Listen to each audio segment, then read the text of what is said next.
오늘은 우리는 교회입니다 두 번째 시간으로 사도행전 1장 1절부터 3절까지 말씀을 통해서 하나님 나라가 임하다, 하나님 나라가 임하다 라는 제목으로 말씀을 나누겠습니다.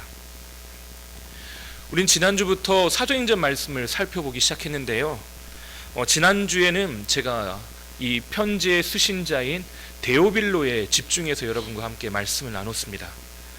데오빌로는 유력한 가문의 사람으로 추정됩니다.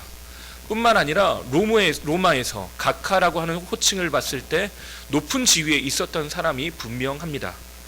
근데 이 사람은 자신이 그렇게 불리는 것 대신에 어떤 걸 선택하냐? 데오빌로라고 불리기를 요청합니다. 하나님께 사랑받는 자, 하나님의 사랑을 입은 자, 하나님을 사랑하는 자, 하나님의 친구라고 하는 이름을 자신의 이름으로 삼기를 바란 것입니다. 누가는 그가 쓴 첫 번째 편지인 누가복음에서요, 자신을 하나님을 사랑하는 자라고 고백하는 이 데오빌로에게 예수님께서 그를 얼마나 사랑하시는지, 또 예수님께서 하신 일이 무엇인지를 그 데오빌로가 자신의 사건, 자신에게 일어난 일, 또한 자신 또한 예수님과 그렇게 동행할 수 있는 제자임을 밝히기 위해 보냈습니다. 그래서 우리가 읽었던 1절과 2절 말씀에 데오빌로여, 내가 먼저 쓴 글에는 무릇 예수께서 행하시며 가르치시기를 시작하심부터 극하 택하신 사도들에게 성령으로 명하시고 승천하신 날까지 이를 기록하였다라고 이야기합니다. 그걸 믿고 예수님의 사람으로 그렇게 살았으면 좋겠다는 거죠. 근데 누가는 여기에서 그치는 것이 아니라 내가 예수님이 어떤 일을 행하셨는지, 무엇을 하실지, 또 어떤 일을 행하셨는지를 아는 것으로만 그치는 것이 아니라 어떻게 살길 바라냐? 하나님 나라를 살아가길 바래요. 그래서 3절에 이렇게 이야기합니다. 그가 고난받으신 후에 또한 그들에게 확실한 많은 증거로 친히 살아계심을 나타내사 40일 동안 그들에게 보이시며 하나님 나라의 일을 말씀하시니라. 예수님께서 고난받으시고 죽으신 이후에 무엇을 하셨냐? 사람들에게 부활하신 그 주님께서 찾아가셔서 하나님 나라는 이런 거야, 너희가 지금까지 보고 경험한 것이 바로 이 하나님 나라에 대한 일이야 라고 이야기하셨다는 겁니다. 예수님께서 죽으시고 부활하신 그 일을 통해서 그러면 뭘 확증하기를 원하시냐? 하나님 나라의 일, 하나님 나라가 무엇인지, 그 나라에 살아가는 사람들로 그 부활하신 주님을 만나는 모든 사람들이 경험하고 그 나라를 살기를 바랬다는 겁니다. 여기 있는 모든 주님이 우리 모든 성도님들이요, 지금 우리 교회의 절기로 부활 후 절기를 보내고 있습니다. 부활절 후 절기. 이 기간 동안 주님께서, 성령님께서 강림하시는 그 기간까지 사람들을 붙잡고 뭘 하냐면 너희에게 하나님 나라가 이루어질 거야. 고치시고 가르치시고 회복하신 그 일들, 죽으시고 부활하신 그 일을 통해서 너희에게 하나님 나라가 임할 거야. 너희는 그 나라의 백성, 그 삶을 사는 사람이야 라고 가르쳐 주셨다는 거죠. 예수님의 가르치심의 그러면 핵심이 무엇이겠습니까? 누가복음의 핵심이 바로 결국엔 하나님 나라의 일이라는 거죠. 예수님께서 병자들을 왜 고치셨습니까? 그들이요, 눈이 가리워져 있고요, 삶을 보지 못해요. 그래서 그들에게 예수님이 당신의 사명을 누가복음에서 뭐라고 하냐면 주의 영이, 주의 신이 내게 임하여서 갇힌 자들을 자유케 하는 것, 묶여있던 자들을 해방시키는 것, 그것이 예수님의 사명이라고 이야기하셨습니다. 무엇에 묶여있습니까? 사람들이 세상 나라에, 세상 권세에, 세상에 살아가는 방식들로 그렇게 살아가요.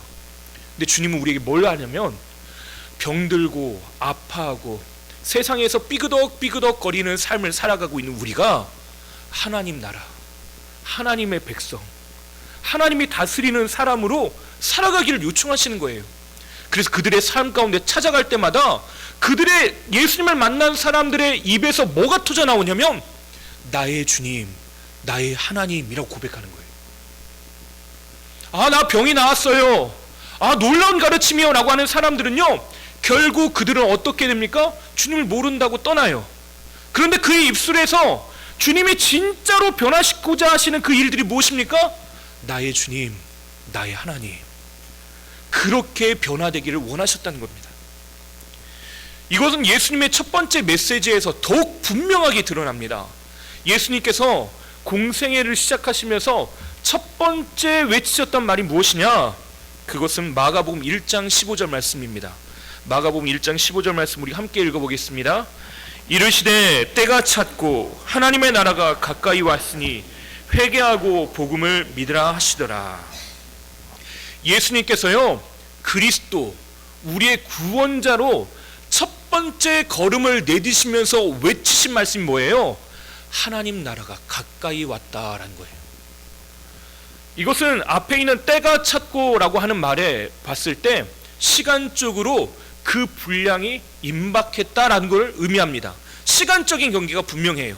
그런데 그걸 넘어서요, 사람들은 지금까지 어떻게 살았냐면, 죄송합니다마는 하나님과 아무런 관계없는 존재로 살았습니다. 하나님 나라가 어떻게 느껴졌냐? 멀리만 느껴져요. 하나님 나라가 나랑 아무 상관없는 것처럼 느껴집니다. 그런데 그 하나님 나라가 어떻다고요? 저 우주 끝에 계셨을 것 같고, 내가 모르는 저 미지의 세계 같은 그 하나님의 나라가 때가 차서요, 때가 가득 차서 어떻게 돼요? 내 코앞까지 왔다는 거예요. 하나님 나라가요, 저 멀리 있어서 내가 쳐다보지도 못하고 어떤 건지도 모르는 그런 상태에 있었는데, 하나님 나라가 점점점 가까이 오더니요, 내 바로 앞에 떡 하고 놓였다는 거예요. 그 나라를 살아가기 위해서 어떻게 해야 된다고요? 회개하라, 돌이키라는 겁니다. 너희가 살았던 방식에서 돌이켜서 어떻게 살라는 거예요? 나의 주님, 나의 하나님, 하나님의 백성으로 그렇게 살라는 것이, 요청하는 것이. 심지어 우리가 살펴보이는 이 사도행전도 하나님 나라의 이야기로 시작해서 끝을 맺습니다. 우리가 읽었던 3절에서 그가 고난받으신 후에 또한 그들에게 확실한 많은 증거로 친히 살아계심을 나타내사 40일 동안 그들에게 보이시며 하나님 나라의 일을 말씀하시니라. 처음 이야기, 이 누가복음의 이야기들을 정리하면서 뭐라고 해요? 하나님의 나라의 일을 말씀하셨다. 그런데 이 사도행전의 마지막 28장이 약간 뭔가 마무리가 깔끔하지 못하게 끝납니다. 그 마무리 한번 읽어볼까요? 30절부터 31절 우리 함께 읽어보겠습니다. 바울이 온 이태를 자기 셋집에 머물면서 자기에게 오는 사람을 다 영접하고 하나님 나라를 전파하며 주 예수 그리스도에 관한 모든 것을 담대하게 거침없이 가르치더라. 아멘. 로마에 가서 가택연금 상태에 있었던 이 바울이요, 마지막 이 사도행전의 마지막이 이렇게 끝나요. 그래서 어떻게 됐다가 없습니다. 그래서 우리는 보통 그 어떻게 해석하냐? 사도행전 29장은 우리의 이야기로 채워넣어야 되구나, 그렇게 이야기하죠. 근데요, 사도행전 처음 시작이 뭐였습니까? 하나님 나라의 말씀이에요. 예수님께서 하나님 나라에 대해서 말씀해 주시는 걸 시작했는데 끝마무리가 뭐였다고요? 바울이 셋집에 머물면서요, 사람들을 맞이했는데 그 사람들을 만날 때마다 예수님의 이야기를 해줘요. 근데 그걸 통해 뭘 전파했다고요? 하나님 나라를 전파했답니다. 결국 사도행전의 처음 시작과 마무리, 사도행전이 우리에게 들려주고 싶은 이야기, 또 우리가 살아가야 될 나라, 우리가 살아가야 될 세상이 무엇과 관련 있다는 거예요? 하나님 나라, 하나님 나라. 그렇다면 여기에서 중요한 질문이 생깁니다. 하나님 나라가 도대체 뭐냐는 거죠. 들어서는 아는데 하나님 나라가 도대체 뭐냐는 질문이 생겨요. 우리는 보통 이 하나님 나라가 들어서 익숙하면서도 조금 더 익숙한 단어가 있어요. 그게 뭐냐? 천국이라는 단어죠. 천국, 하늘나라. 복음서에서 이 하나님 나라하고 천국을 동일한 단어로 사용합니다. 특히 마태복음이 그렇습니다. 마태복음에서는 하나님 나라와 천국을 동일한 단어로 사용을 해요. 근데 이 천국이라는 단어를 우리가 떠올릴 때마다 어떤 이미지를 상상하게 되냐면, 하늘에 있는 어떤 지정학적 위치, 공간, 그 지리적 공간을 우리는 떠올립니다.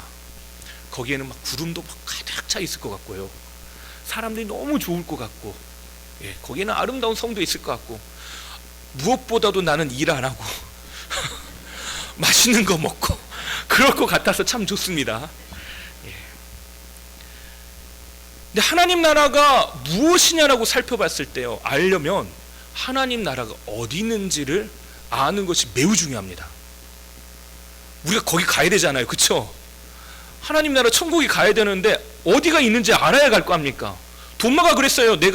예수님께서 내가 너희 집을 예배하러 가노나 했더니 도마가 물어봐요. 우리 어떻게 가야 되나요? 어디로 가야 됩니까? 예수님께서 내가 길이요 진리요 생명이다. 나로 말미암지 않고는 아버지께로 갈 자가 없다라고 그렇게 말씀하셨어요. 가긴 가야 되겠는데, 예수님을 통해서 거기를 가야 되겠는데 어디에 있느냐가 중요한 거죠. 어디 있습니까? 이따가도 우리가 또 살펴보겠지만 누가복음 17장에 그 위치가 나와 있습니다. 누가복음 17장 20절과 21절을 함께 읽어보겠습니다. 바리새인들이 하나님의 나라가 어느 때 임하나이까 묻거늘 예수께서 대답하여 이르시되 하나님의 나라는 볼 수 있게 임하는 것이 아니요 또 여기 있다 저기 있다고도 못하리니 하나님의 나라는 너희 안에 있느니라. 아멘. 굉장히 충격적입니다. 어디 있어요? 하나님 나라가. 예, 깜짝 놀랐습니다. 그렇죠? 하나님 나라가 저 우주 끝에 미지의 세계, 내가 죽어야만 갈 수 있는 어느 공간에 있을 거라고 생각했는데 예수님 뭐라고 하냐면 저기 있다 여기 있다 말 못하고요. 저기 있는 것도 아니고 여기 있는 것도 아니고 어디 있대요? 너희 가운데, 너희 중에, 너희가 살아가고 있는 삶의 터전에 거기에 하나님 나라가 임한대요. 내가 알고 있던 하나님 나라, 그러면 나 죽지 않아도 하나님 나라 가는 건가, 이렇게 생각하실 수 있겠죠. 그런데 여기서 말하고 있는 하나님의 나라는 우리가 말하고 있는 지리적 개념이 아니라는 거예요. 성경은 지리적 개념으로 하나님의 나라를 설정하고 이야기하고 있는 게 아니라 뭐냐?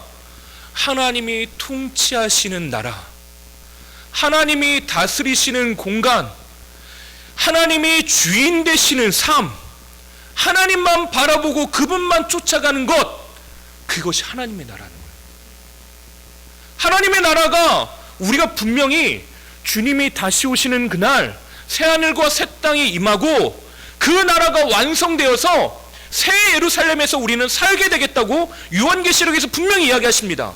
그 나라는 존재하고요, 완벽한 그 나라는 이 땅 가운데 구현될 겁니다. 그리고 우리는 부활하신 주님과 부활하신 신령한 육체를 입고 그날에 영원히 주님과 함께 살게 될 것이에요. 근데 주님이 여기 뭐라고 이야기합니까? 그 나라를요 미리 땡겨서 갑을 해서 오늘 그 나라를 살 수가 있대요. 그 나라를 맛보면서 그 나라를 누리며 살 수 있대요. 우리가 정말 행복할 때 우린 그렇게 반응하죠. 여기가 천국이다, 여기가 천국이다.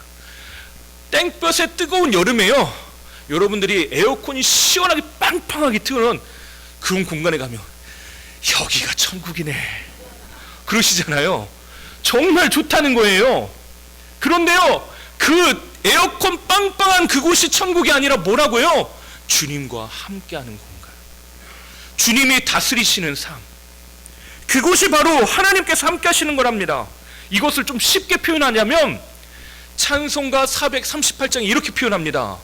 주 예수 모신 것이 그 어디나 하늘나라. 예수님 모신 것이 어디라고요? 하늘나라입니다. 초막이나 그 어디고 상관은 없대요. 그러면 너무나도 중요한 진리가 여기 담겨 있습니다. 내가 오늘도 머리 짓뜯으면서 어떻게 살아야 될지 고민하고 있는 그 삶의 공간이요, 하나님의 나라로 바뀔 수 있다는 거예요.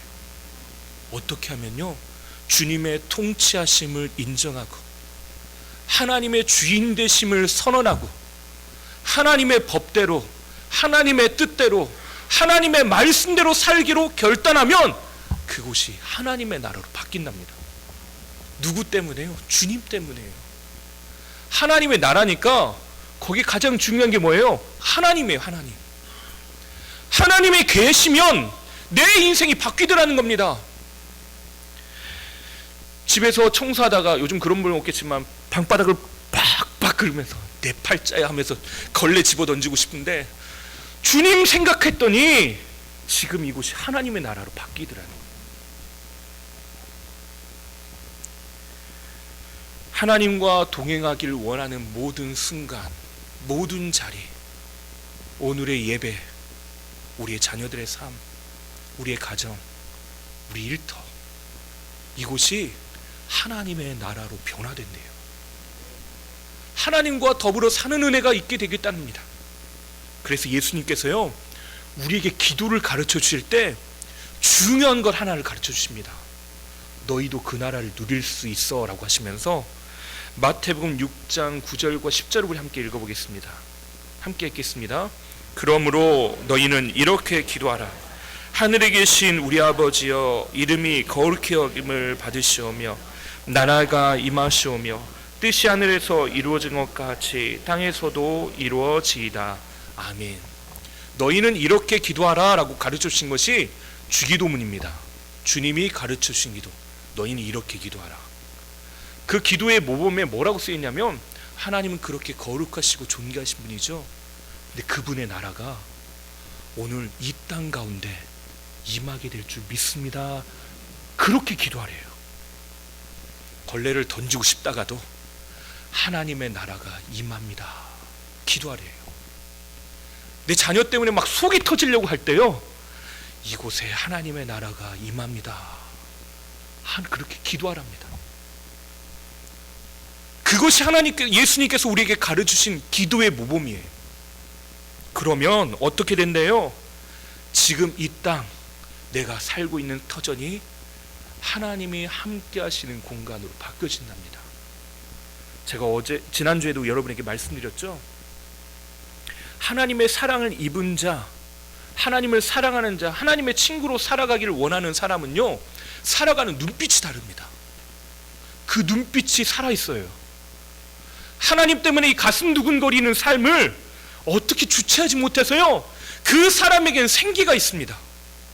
억지로 어쩔 수 없이 끌려가는 소처럼 예배 나아가고, 어쩔 수 없이 하나님 앞에 나아가 기도하고, 그런 인생이 아니에요. 하나님 때문에 그 마음 깊은, 영혼 깊은 곳으로부터 생기가 넘쳐나기 시작해요. 살아나기 시작하더라는 겁니다. 그런데요, 그 하나님의 나라를 구하며 사는 사람도요, 그 바라보는 눈빛이 다릅니다. 여기가 주님이 다스린 나라다. 이 장소가, 우리가 살아가고 있는 삶의 터전이 하나님이 함께 하시는 곳이다라는 게 보여지기 시작하더라는 것이에요. 아무도 그 하나님이 보이지 않아요. 그런데요, 그 나라를 살아가는 사람은 보이지 않는 그 하나님이 오늘도 임마누엘 주로 함께 하심을 보게 되는 것입니다. 마태복음 5장 3절에 그 하나님의 나라 이야기, 그 소유한 사람의 이야기를 이렇게 이야기합니다. 심령이 가난한 자는 복이 있나니 천국이 그들의 것이며. 여러분 읽고 싶으신 분들은 그냥 읽으시면 됩니다. 읽어야 되나 걱정하지 마시고, 제가 여러분이 같이 읽지 읽자고 안 해도 여러분이 읽고 싶으신 분 읽으셔도 됩니다. 심령이 가난한 자에게 뭐라고요? 천국이 그들의 것이랍니다. 하나님의 나라를 소유한 사람이 어떤 사람이냐고요? 심령이 가난한 자예요. 근데 여기 문제는 가난하다는 말이에요. 가난은 여기에 있는 분 중에 좋아하는 분들이 아무도 없을 것 같습니다. 가난한 건 싫을 것 같아요. 근데요, 실제로요, 여기서 말하는 가난은요, 그냥 경제적 빈곤 상태만 의미하는 게 아니에요.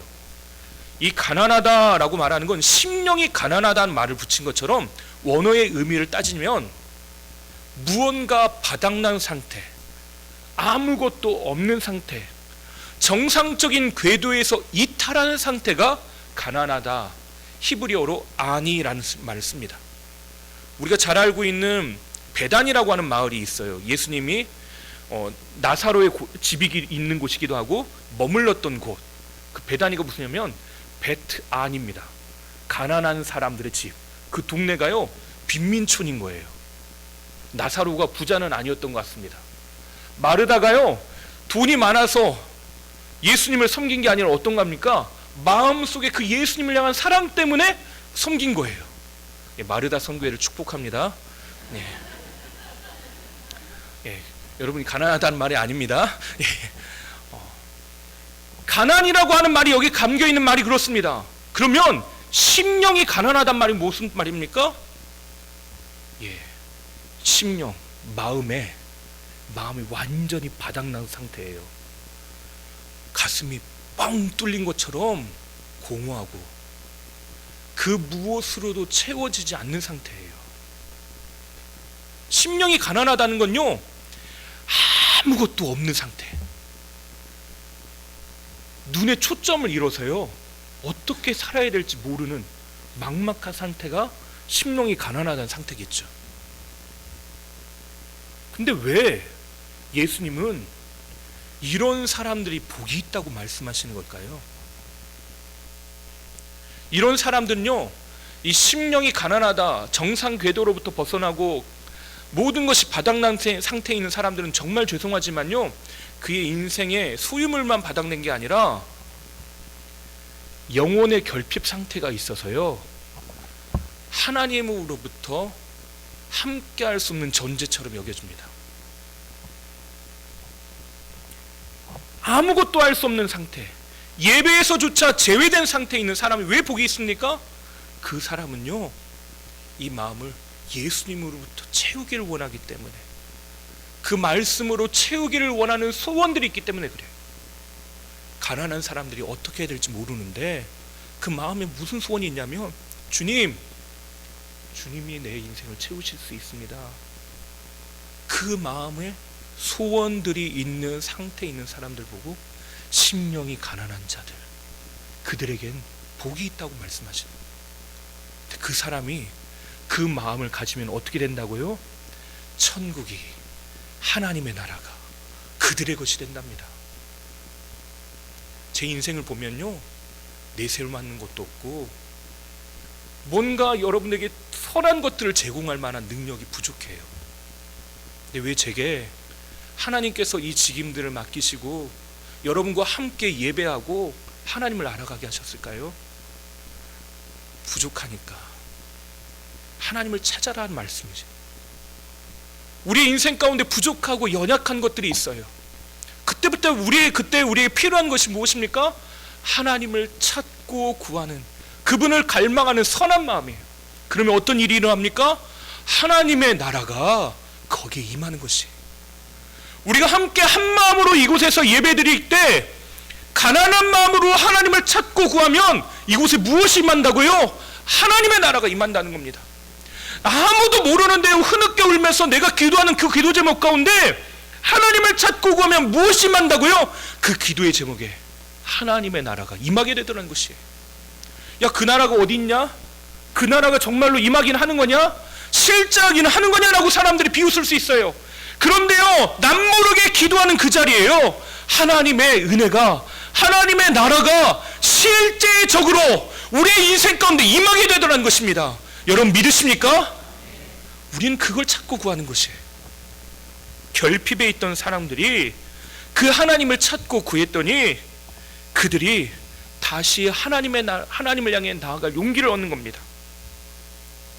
히브리적 사고를 보면요, 복이 무슨 상태이냐, 무엇을 소유했다라고 하는 게 아니라 그 복을 받을 만한 상태가 되었다라고 하는 게 히브리적 사고의 복입니다. 이게 무슨 말이냐, 시편에서요, 하나님께 가까이 하면 복이라고 하잖아요. 왜 그게 복입니까? 하나님께 가까이 하는 게 왜 복이에요? 불편하고 어려운 것, 그런 것들만 놓여 있는 것 같은데 왜 하나님께 가까이 하는 게 복입니까?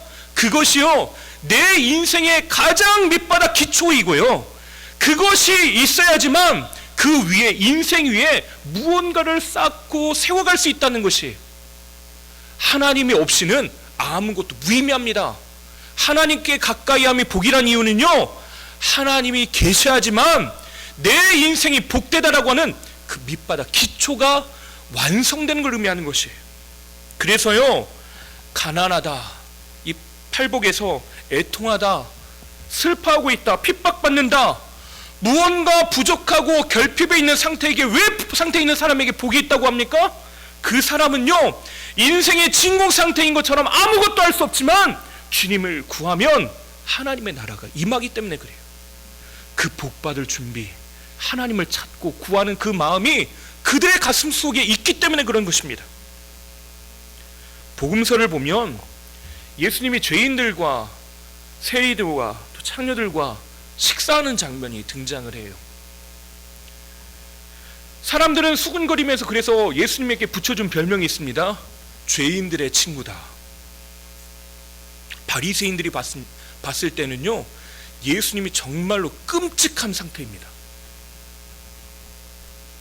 그 죄인들을 멀리해도 부족할 판인데 그들에게 이야기를 건네시고 가르쳐 주시고 심지어는 같이 밥을 먹어요. 말도 안 되는 일이 벌어지는 겁니다. 그들이 아무리 사회적 부와 명예를 가지고 있고 지위를 가지고 있어도요, 그 사람들은 영적으로 정상적인 궤도에서 완전히 이탈해 버렸어요. 그래서 그들을 떠나는 것, 그들과 같이 되지 않는 것, 그건 그들의 자랑이고 그들의 자존심이었어요. 그런데 예수님은 어떻게 하십니까? 그들에게 찾아가십니다. 그들과 먹고 마셔요. 왜 그렇습니까? 하나님 나라가 어떤 곳이라고요? 하나님이 거하시는 곳. 누구도 거들떠 보지 않는 죄인, 누구도 소망이 있다고 말하지 않는 죄인들, 그들이 밥 먹는 그 자리에 하나님이 계시기 시작하는 거예요. 그러면 어떤 일이 일어납니까? 예수님 때문에요, 죄인들이 식사하는 자리가요, 천국 잔치로 바뀌는 거예요. 하나님과 밥 먹는 자리로 바뀌는 겁니다. 저 천국에서 변두리 자리에서 벗어나서 지옥의 불쏘시개라 쓰일 만한 존재, 아무런 가치 없는 존재가요, 어디에서 밥을 먹습니까? 하나님 옆에 앉아가지고 밥 먹는 사람이 되는 거예요. 얼마나 특별한 순간이 되는 겁니까? 하나님으로부터 제외된 존재, 하나님으로부터 별 볼 일 없게 여겨지는 존재, 무가치한 존재, 하나님과 결코 알아낼 수 없는, 함께할 수 없는 존재가 어떻게 된다고요? 천국의 주인공이 되고 하나님 나라의 하나님 나라를 소유한 사람들로 바뀌기 시작하더라는 것입니다. 우리가 잘 알고 있는 삭개오가 있죠. 이 사람은요, 기피와 혐오의 대상입니다. 세리라고 하는 직업, 여러분이 자세히 설명드리지 않아도 아실 겁니다. 근데 세리인 이 삭개오의 직위가 성경에 나와 있어요. 직위가 어떠냐? 세리장이랍니다. 세무서장이에요. 그럼 무슨 일을 하는 겁니까? 오피스에서 결제하는 사람입니다. 세금 잘 걷었나? 근데 이 자리에 올라가려면 뭘 잘해야 됩니까? 남의 거 잘 뺏어야 됩니다. 악도가기로 소문나야지만 올라가고 인사고과를 잘 받는 거예요. 로마 사람들이 세금 걷어오는 거 봤을 때요, 이 삭개오가 시원찮게 걷어오면 세리장을 시키겠습니까? 마음이 약해가지고 세금을 못 걷어오면요, 세우려가도 얘는 안 돼, 다른 사람, 삭개오 말고 삭개육, 이 사람 세워야 돼, 그랬을지도 모릅니다. 그런데요, 삭개오는요, 거기에 합당한 사람이에요. 로마 사람들이 봤을 때 너무 적임자예요. 기피와 혐오의 대상, 그 사람이 로마에 봤을 때는 너무나 인정받은 사람인데 이스라엘 백성들은 봤을 때는요, 절대 가까이 해서는 안 되는 사람입니다. 뭐 실제적인 이름을 거론해서 죄송합니다만은 이환용 같은 사람인 거예요. 사람들이 그 사람 이름 딱 들으면 그 사람, 이런 사람으로 생각하는 겁니다. 근데 놀라운 일이 벌어져요. 여리고에 사람들이 예수님 온다고 난리가 났습니다. 밖에서요, 예수님 예수님 손을 들고 있습니다. 아이돌이 온 것보다 더 신나가지고 막 소리 들고, 임영웅 콘서트에 가는 것보다 막 더 큰 소리로 손을 들어요. 근데요, 예수님이요, 거기서 갑자기 길을 가다가 방향을 바꿔요. 나무를 향해 가는데요, 거기에요, 이러고 있던 삭개오한테 갑니다. 왜 저러지? 왜 저러지? 예수님 왜 저러지? 사람들이 생각하는데 그때 예수님께서 삭개오에게 말씀하셔요. 삭개오야, 내려와라. 내가 오늘 너의 집에 유하여야겠다. 너의 집에 유하여야겠다. 삭개오의 집에요, 예수님의 머물면 어떤 일이 벌어집니까?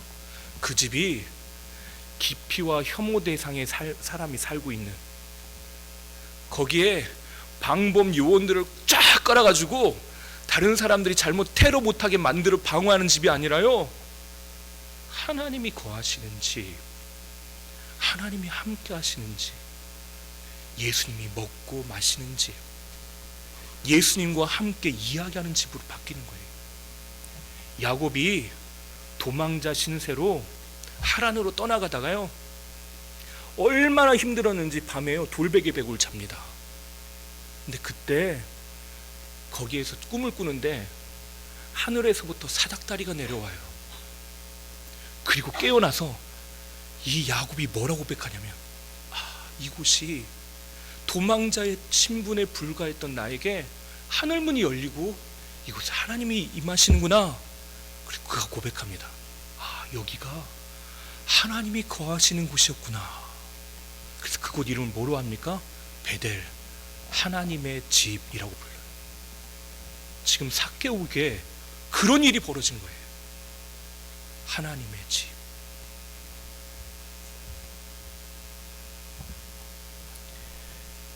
그러자 그 삭개오가 인생을 바꿉니다. 극악무도하던 삭개오가요, 내가 누군가에게 억울한 일을 만들고 누군가에게 빼앗는 것, 그것이 있으면 다 돌려주고 제가 용서를 구하겠습니다. 지금까지는 무슨 법으로 살았습니까?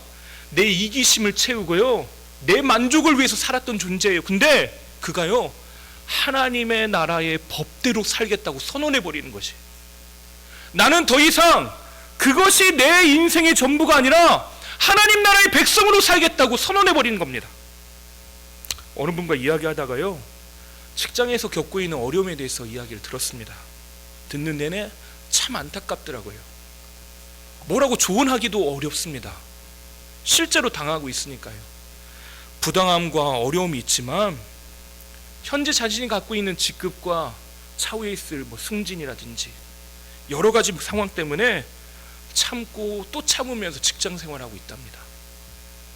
근데 이게 안타깝지만 우리의 현실이에요. 오늘도 우린 고민해요. 염려합니다.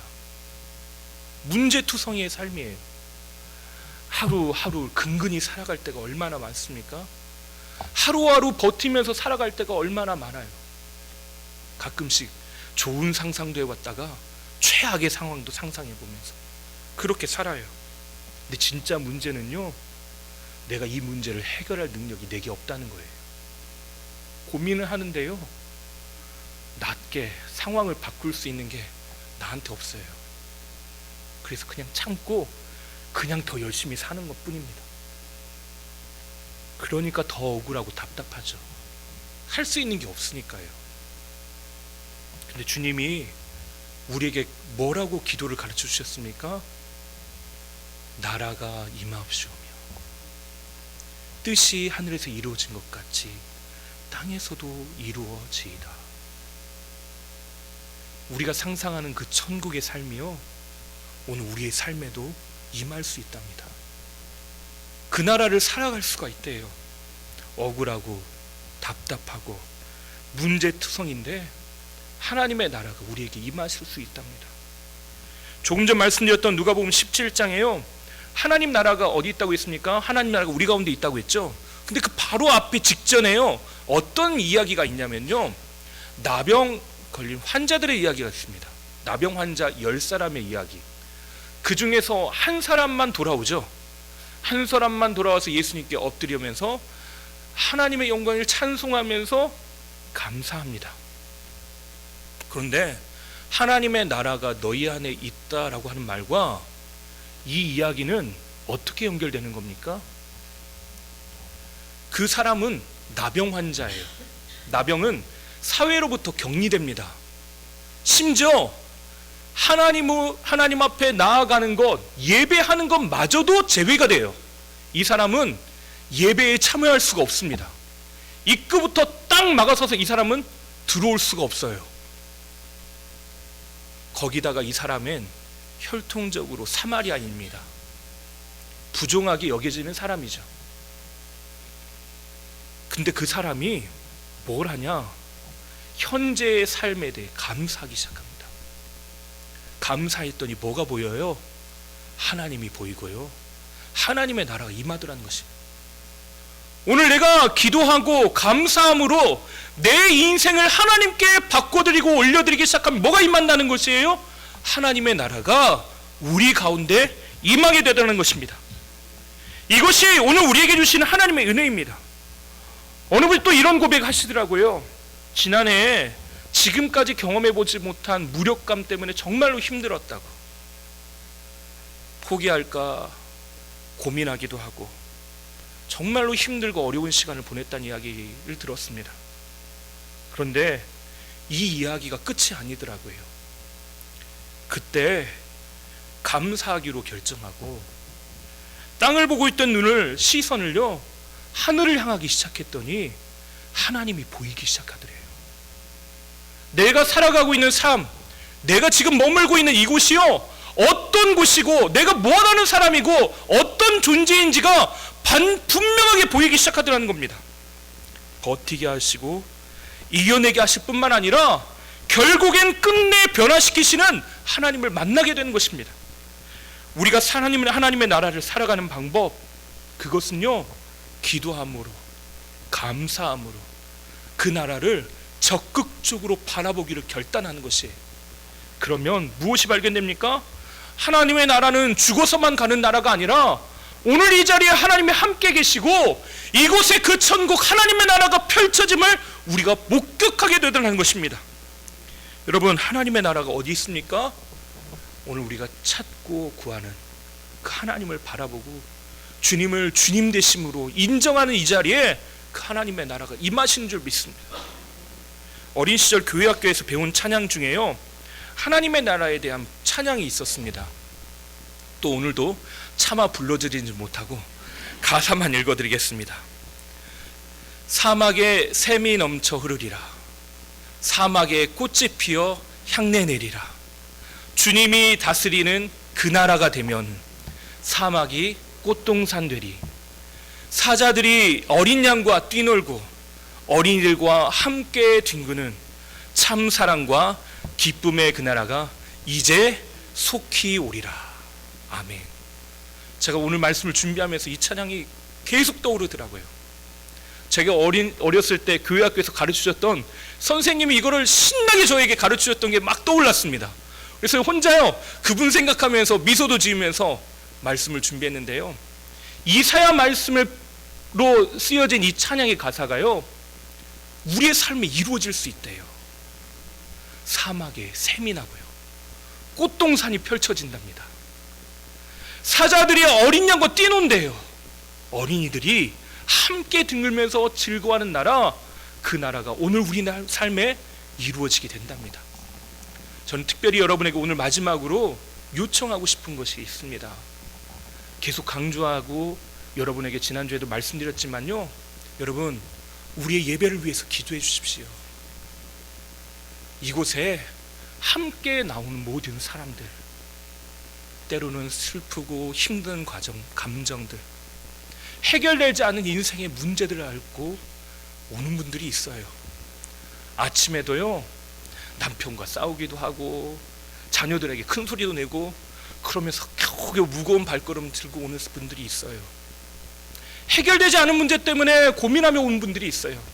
근데요 우리가 그분들을 만족시킬 수는 없지만요, 하나님이 여기 계시면 이곳이 꽃동산으로 변하고요, 우리가 하나님 때문에 기뻐하고 누리는 기쁨이 이곳에 충만하게 될 줄 믿습니다. 여러분, 우리가 기대한 만큼 하나님을 바라보고 찾을 때 이곳에 하나님의 나라가 임합니다. 주님, 오늘 드려지는 이 예배가 하나님이 받으시는 예배, 처음 시작부터 마지막 축도까지 각 사람에게 주시는 그 풍성한 은혜가 우리 모든 성도들에게 임하게 하시고 하나님 영광 받으시는 예배 되게 해주십시오. 우리 그거 외엔 답이 없어요. 그 마음으로 우리가 하나님을 간절히 찾게 되시기를 바랍니다. 하나님의 나라가 저 멀리 있는 게 아니라 우리 가까이 오늘 우리에게 임하는 줄 믿으시고 하나님 나라를 살아가시는 저와 여러분 되시기를 주님의 이름으로 축원합니다. 기도하겠습니다.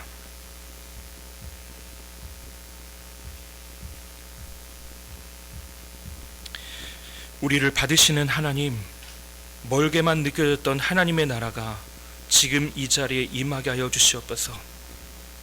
하늘의 뜻이 오늘 우리의 가정과 직장과 일터에 이루어지게 하시기를 원합니다.